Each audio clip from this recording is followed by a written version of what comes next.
Oi? Vamos falar de choque?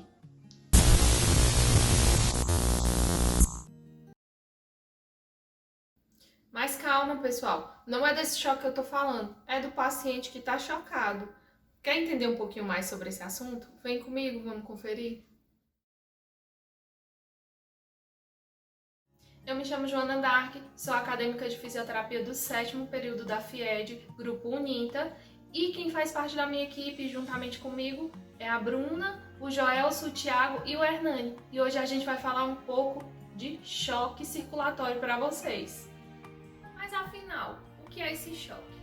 Bom, pessoal, o choque nada mais é do que a má perfusão dos tecidos. E como é que isso acontece? Quando o paciente tem uma baixa muito grande de oxigênio na circulação, acontece o choque. Apesar das altas tecnologias que são utilizadas para tratar essa doença, o risco de mortalidade é muito grande e se dá justamente à síndrome da disfunção de múltiplos órgãos. Essa síndrome ela é justamente uma consequência da hipoperfusão tecidual deficiente. A perfusão tecidual ela pode ser conceituada como um produto do fluxo capilar. Para isso, duas variáveis são importantes: fluxo e conteúdo de oxigênio. O fluxo ele pode ser entendido como débito cardíaco. Já a perfusão ela leva em consideração a saturação, a concentração de hemoglobina e a pressão parcial de oxigênio arterial. Bom, a gente já falou um pouco sobre essa disfunção.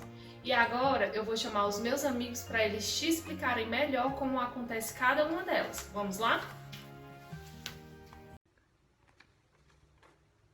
Imagem interessante, amiga. Gente, não se preocupem, vocês também vão entender no decorrer da nossa conversa o que são essas duas imagens, tá bem? Eu vou falar sobre o choque hipovolêmico. E o que seria esse choque? Nada mais é que a diminuição do volume de sangue ou uma desidratação. Esse choque é o que mais acontece, certo? É o choque mais comum. E pode ser dividido de duas maneiras, em hemorrágico e não hemorrágico, que é justamente onde entram essas duas imagens. O hemorrágico está representado nessa primeira imagem aqui, que é justamente essa perda de sangue em excesso. Ele também pode ser de uma forma interna, como por exemplo, uma coagulopatia. Essa outra imagem aqui, ela está representando o não hemorrágico, que é justamente a desidratação. O não hemorrágico, ele também pode ser causado por uma diarreia, por uma poliúria. E o que seria essa poliúria? Nada mais é que o excesso de urina. E como se dá a fisiopatologia desse choque? Esse choque, como eu já havia falado antes, ele causa uma diminuição no volume de sangue. E quando isso acontece, diminui também o débito cardíaco e, consequentemente, reduz a pressão. E como eu vou fazer o tratamento dessa redução? Como é que eu vou normalizar? Através de uma transfusão sanguínea ou através do soro diretamente na veia. Fazendo isso, o volume de sangue vai aumentar, a redução vai aumentar e, consequentemente, o débito cardíaco também. Então, o tratamento se dá com isso, tudo bem? O que eu tinha para falar sobre o choque hipovolêmico era isso. É com você, amigo. É isso aí, Bruna. Bom, eu vou falar sobre choque séptico. No caso, o choque séptico ele acontece por uma infecção generalizada. Essa infecção ela pode levar a uma hipotensão arterial e levar à falência de órgãos. E o choque séptico ele é caracterizado quando acontece uma queda drástica da pressão arterial, que é quando evolui de sepse para choque séptico. Mas para a gente entender como ele acontece dessa forma generalizada, atingindo vários órgãos, é importante saber que ele acontece de três formas. Ele tem três processos evolutivos. Primeiro, acontece a infecção, que é quando o micro-organismo invade o tecido sadio e provoca um processo infeccioso num determinado tecido ou órgão específico. E depois vem a sepse, que é uma resposta imunológica do organismo de forma exagerada, é uma forma desesperada de tentar combater aquele agente infeccioso, de tentar combater aquele processo infeccioso. E depois acontece o choque em si, que é quando essa infecção ela cai, atinge a corrente sanguínea e ela pode atingir vários órgãos. Os pacientes em choque séptico vão apresentar alguns sinais e sintomas. Dentre eles estão processo infeccioso, taquicardia, taquipneia, edema, confusão mental ou perda de consciência e a hipotensão arterial, que é bem característica que está nesse quadro. Já o diagnóstico ele pode ser feito por meio de exame clínico e exames laboratoriais. E os pacientes em choque séptico vão apresentar algumas disfunções de acordo com o órgão atingido. Pode ser neurológica, respiratória, cardiovascular, renal. E já o tratamento de emergência ele vai ser fundamental para garantir o sucesso do tratamento. O tratamento de emergência vai envolver o uso de medicamentos como antibióticos e o uso da oxigenoterapia. Bom, pessoal, o que eu tinha para falar sobre o choque séptico era isso. Espero que tenha contribuído. Agora meu amigo Hernani vai falar sobre outro tipo de choque.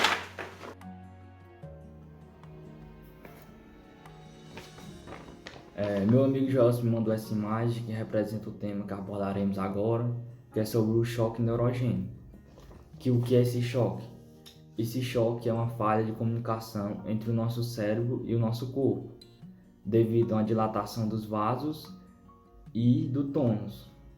Com isso, vai acontecer a diminuição da circulação dos vasos sanguíneos, que vai levar a uma baixa da pressão arterial.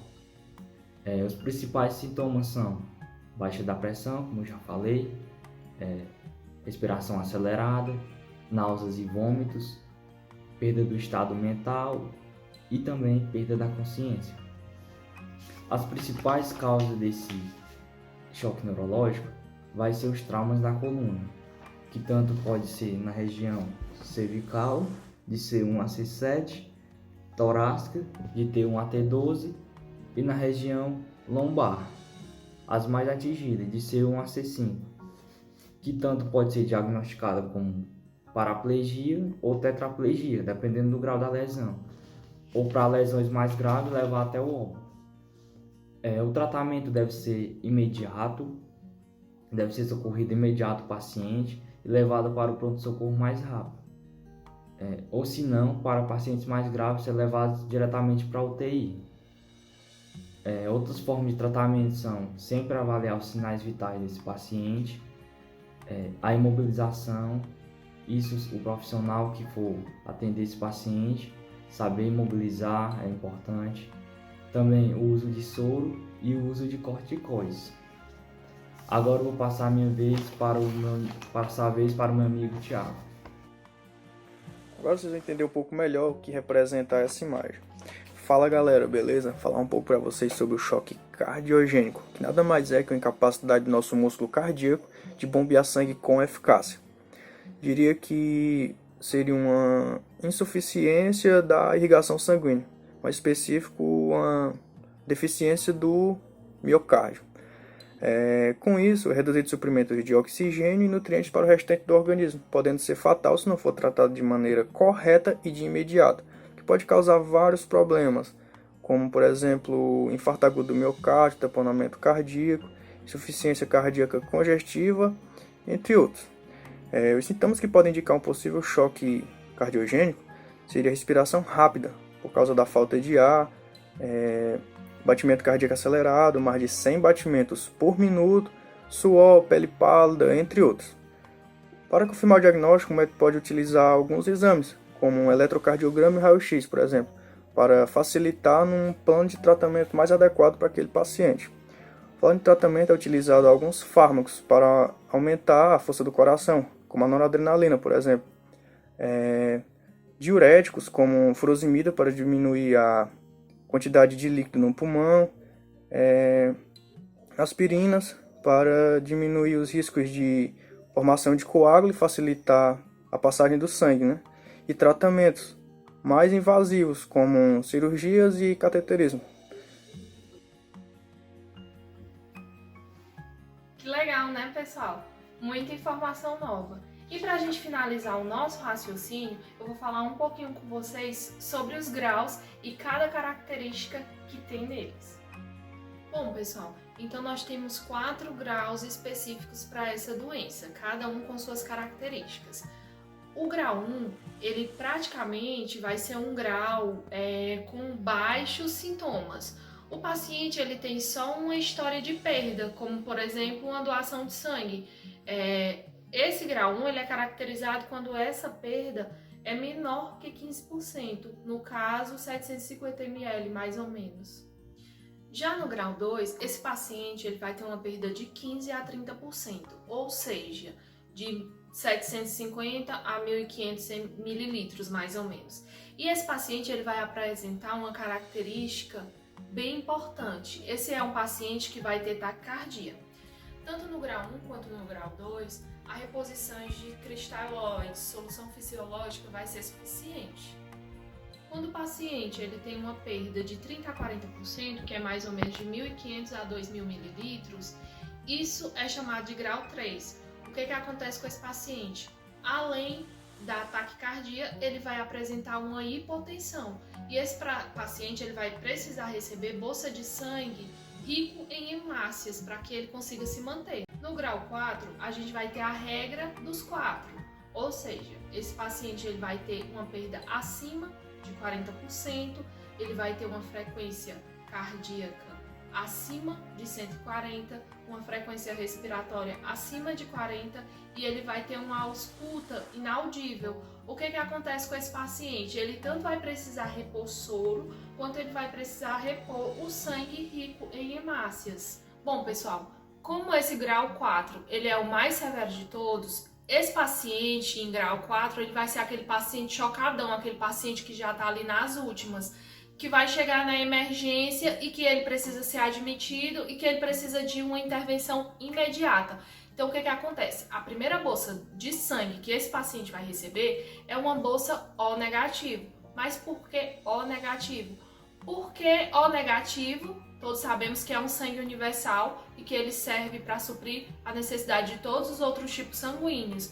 E o que acontece? Como essa intervenção ela tem que ser muito rápida, não vai ter tempo de fazer a prova cruzada, que é justamente saber qual é a tipagem do paciente. Então, pessoal, por hoje é só. Espero que vocês tenham gostado da nossa conversa. Vamos marcar um próximo encontro, quem sabe?